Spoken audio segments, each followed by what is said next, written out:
지역 균형 전형에 운이 작용할 수가 있어요. 좀 생각과 맞지 않을 수 있는 그런 위험한 작전들도 좀 있겠죠.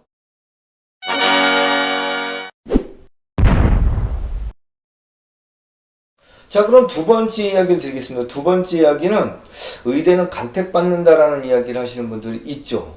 자, 이 이야기는 운이 많이 작용한다는 얘기입니다. 자, 그런데 이 운이 작용을 하는 것이 맞느냐? 예, 일부는 맞아요. 하지만 다 그렇진 않습니다. 자, 그러면 먼저 운이 작용할 수 있는 부분은 어떤 걸까라고 이야기한다면 지역 균형 전형에 운이 작용할 수가 있어요. 자, 3학년, 2학년, 1학년, 중간기말, 중간기말 이렇게 시험들이 있어요. 이 여러 번의 시험이 거치는 과정 상황에서 아프지 않아야 되겠죠. 그리고 컨디션을 잘 유지를 해야 됩니다. 시험이 자기가 의도치 않게 난이도가 상당히 낮아지는 경우도 있어요. 그런 경우에 조그만 실수가 자기의 등급을 상당히 많이 깎아먹는 경우가 있을 수 있겠죠. 여자 학교 같은 경우는 어떻게 아이들이 내신을 상당히 잘 관리를 하잖아요. 그러다 보니까 영어 같은 경우는 하나를 틀렸을 때 등급이 3등급으로 툭 떨어지는 경우가 존재를 할 수 있습니다. 자, 3등급이 2개 정도만 되면 1.3 정도 후떡 넘어가요. 자, 이런 면에서 관리하는데 어느 정도 운이 따랐다라고 이야기할 정도로 상당히 어렵다는 것이지 그게 운이 따른다라고 볼 수는 없습니다. 자, 그 다음에 두 번째로 일반 전형입니다. 일반 전형. 일반 전형에서 운이 작용할 수 있을까요? 자, 그럴 것 같지는 않습니다. 일반 전형엔 최저가 없어요.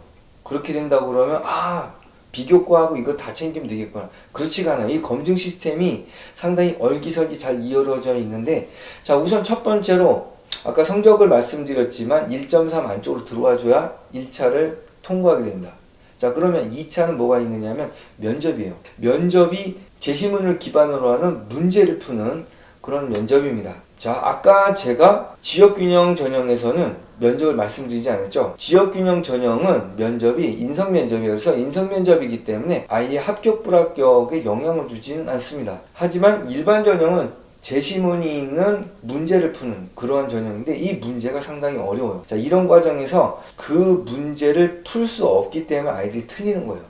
이 문제를 푼다는 것은 실제로 수능도 잘 나올 가능성이 상당히 농후한 그런 거죠. 문제가 쉽지가 않거든요. 이런 이야기도 있어요. 과고에 다니는 아이들 혹은 한하고 다니는 아이들이 1차는 넘어가는데 2차 면접 문제를 못 풀어 떨어진 경우가 많다라고 이야기가 많이 나옵니다. 그만큼 어렵다는 거죠. 자, 1차적으로 1.3 안쪽으로 들어가는 것도 상당히 어려워요. 그런데 2차적으로 그것을 넘어갔다고 해도 다시 한번 검증을 들어가게 됩니다. 그러니까 운이 작용할 수 있는 시스템이 아니죠. 정시로 한번 가볼까요? 정시는 어떤 시스템일까? 일단은 2과목을 선택을 해야 됩니다. 2과목을 선택을 해야 되고, 그리고 같은 과목상에 2과목은 안 돼요. 과목상을 하나, 둘 선택을 해서 1, 2를 선택을 해야 되기 때문에 공부하는 비중이 상당히 높습니다. 그러니까 의도적으로 선택을 하고 공부를 철저하게 해 나오지 않는다면 점수를 얻기가 힘들죠. 원 과목을 선택을 하는 다른 아이들에 비해서 깜짝 등장을 할 가능성이 없어요. 정시에서도 운이 작용할 가능성은 크게 없죠. 그렇기 때문에 서울대는 간택을 받는다라고 이야기한다기보다는 자기가 철저하게 관리를 하는 거, 그게 가장 중요합니다. 자, 세 번째 이야기입니다. 세 번째 이야기는 부모님들이 세우는 작전들 중에 좀 생각과 맞지 않을 수 있는 그런 위험한 작전들도 좀 있겠죠. 자, 그 작전은 어느 한쪽으로 올인을 해버리는 그런 경우가 굉장히 많습니다. 자, 그러면 그런 작전들을 어떻게 세우게 되었을까라는 걸 생각을 해보게 되면 금방 답이 나옵니다. 첫 번째로 내신을 관리를 잘하면 될 거야 라는 이야기를 생각을 할 거예요. 자, 근데 그 내신이라는 게 중학교 때하고 고등학교 때는 좀 다릅니다. 일단 중학교 때는 관리하는 과목이 많지 않죠. 근데 서울대학교 같은 경우에 전 과목을 다 관리를 해야 돼요. 그 관리할 과목이 많죠. 그리고 각 과목에서 두각을 나타내는 애들이 있어요. 그러다 보니까 그 과목을 모두 관리한다는 건 생각보다 어렵거든요. 그렇기 때문에 생각했던 것처럼 내신이 관리되지 않을 가능성이 좀 있다는 겁니다. 그리고 내신이라는 것이 난이도가 널뛰기라는 경우가 많고요. 그리고 문제의 배치 자체가 우리가 예상했던 부분의 그런 난이도로 구성되지 않기 때문에 아이들이 문제를 풀다가 정말 이른 시점에서 긴장을 하게 되고 그 문제가 갑자기 안 풀리는 그런 경우가 있을 수 있어요. 그렇다 보면 아이가 그 시험을 날릴 수 있는 가능성이 굉장히 많을 수도 있습니다. 자, 이런 경우도 있어요. 어떤 경우도 있느냐면 선생님이 문제를 잘못 냈는데 그 문제가 교정이 안 됐어. 근데 자기가 그 문제 풀고 있었어.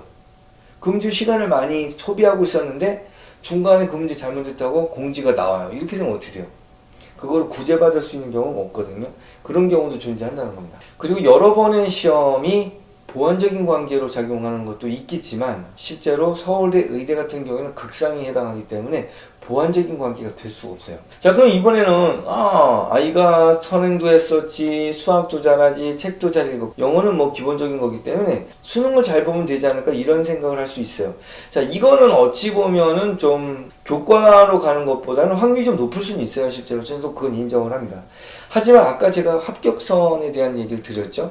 서울대 의대를 갔을 때 일반적으로 2개 정도에서 3개입니다. 그 수치가 상당히 높은 편입니다. 그렇기 때문에 쉽지 않아요. 정말 쉽지 않고 이거를 유지한다는 것도 쉽지 않고, 그리고 그것이 마지막에 단 한 번의 시험에서 그 성적이 나올 거냐라는 것도 쉽지 않습니다. 물론 최상위권 아이들은 실력으로 자기 컨디션이라든지 그리고 여러 가지 상황을 극복할 수는 있습니다. 그렇다면 제가 분명히 말씀을 드렸죠. 중학교 때의 어떤 계산으로 서울대 의대를 가는 어떤 방법에서 한쪽으로 편향된 생각을 해서는 좀 힘들다라고 말씀을 드린 겁니다. 자, 그럼 솔루션은 뭘까? 상당히 힘든 거 맞고요. 가택받는다고 얘기할 만큼 상당히 어려운 거 맞습니다. 거의 불가능에 가깝다는 거, 저도 인정하고요. 자, 하지만 제가 생각하는 어느 정도 타당성 있는 솔루션이 하나 있어요. 뭐냐면 어느 쪽으로 치중하지 말라는 거예요. 내신으로 치중하거나 아니면 수능으로 치중하거나 이렇게 하지 말고 어느 정도 병행해 나가는 것이 좋다라고 말씀드리고 싶습니다. 설령 중간에 내신이 약간 망해서 한 1.4 정도가 나올 정도가 된다고 하더라도 계속 내신을 유지를 하고 수능하고 병행해 나가는 그런 과정을 갖는 것이 좋다라고 말씀을 드릴 거예요. 자, 그럼 이유를 말씀을 드릴게요. 자, 첫 번째로 내신을 잘 보는 아이들은 상당히 관리를 잘합니다. 하지만 자의적인 부분이 아닌 타의적인 부분에 의해서 내신이 떨어질 수 있는 요인들이 있기 때문에 이쪽으로는 올인해가지고는 좋지 않을 것 같아요. 정시로도 마찬가지예요. 정시로도 아이가 분명히 수학도 잘하고 그리고 선행도 되어 있고 과학도 뭐 잘해, 그리고 뭐 영어는 뭐 기본이지, 뭐 책을 많이 읽어서 국어도 잘해. 자, 이렇게 된 아이들이 정시를 노리는 거, 당연히 저도 인정을 합니다. 그리고 수시보다 가능성이 더 많을걸요, 아마. 자, 하지만 이렇게 생각해 보세요. 지역 균형이 40명이고요. 일반 전형이 65명이에요. 정시 전형은 30명입니다. 2월 되는 학생이 서울대 의대는 거의 없어요. 딱 한 번의 시험으로 이것들이 모든 것이 판가름이 납니다. 그렇기 때문에 정시로 올인한다는 것도 위험 부담이 있습니다. 그런데 이것보다 더 큰 문제점이 있어요. 어떤 거냐면 수능은 교과 과정의 구조와 관련이 있죠. 이것들이 점점 쌓이게 되고 그것들이 상당히 복잡하게 얽히게 됩니다. 그래서 가장 어려운 것은 3학년 후반부에 가장 많이 나오는 미적분의 적분이에요. 그게 가장 어려워요. 그 전까지는 뭐 수투에서 아이들이 어느 정도 레벨에 올라가면 되게 쉽게 문제 푸는 경우가 많아요. 하지만 이것들이 점점 얽혀서 미적분에 가게 되면 그것들이 점점 복잡해지고 점점 어려워집니다. 그런데 그걸 준비할 수 있는 시간은 점점 더 짧죠. 정말로 잘 맞을 수 있을까? 라는 것에 대해서 의심을 할 필요가 분명히 있다는 겁니다. 자, 그리고 또 한 가지 요인이 또 있어요. 어떤 거냐면, 자, 중간중간에 나의 실력을 검증할 수 있는 가장 크리티컬한 방법은 내신입니다. 내신은 아주 국소적으로 들어가기 때문에 문제가 디테일하게 들어가요. 그렇기 때문에 내가 알고 있는 지식을 디테일하게 검증할 수 있는 경우가 많이 있습니다. 그렇기 때문에 내신이 좀 망했다 하더라도 끝까지 대비를 수능하고 같이 한다면 수능에서 성공할 확률이 좀 더 높아집니다. 자, 솔루션은 지극히 간단한 거죠. 뭐. 어느 한쪽으로 치우치지 말고 내신 그리고 수능을 2개를 다 대비해라. 이렇게 되면 서로 보완관계로 자기가 실력을 검증할 수도 있고 긴장감에 대한 부분도 어느 정도 대비할 수 있는 준비가 되어 가는 겁니다. 서울대 의대 상당히 어렵습니다. 불가능에 가깝습니다. 하지만 저 끝까지 가능성을 가지고 계속 불씨를 살려 나간다면 처음에 못했던 학생도 충분히 정시까지 가서 서울대 의대 갈 수 있는 가능성 분명히 있습니다. 그러니까 끝까지 대비하는 것 여러분들한테 당부드리고 싶습니다. 자, 홍성민 선생님이었습니다.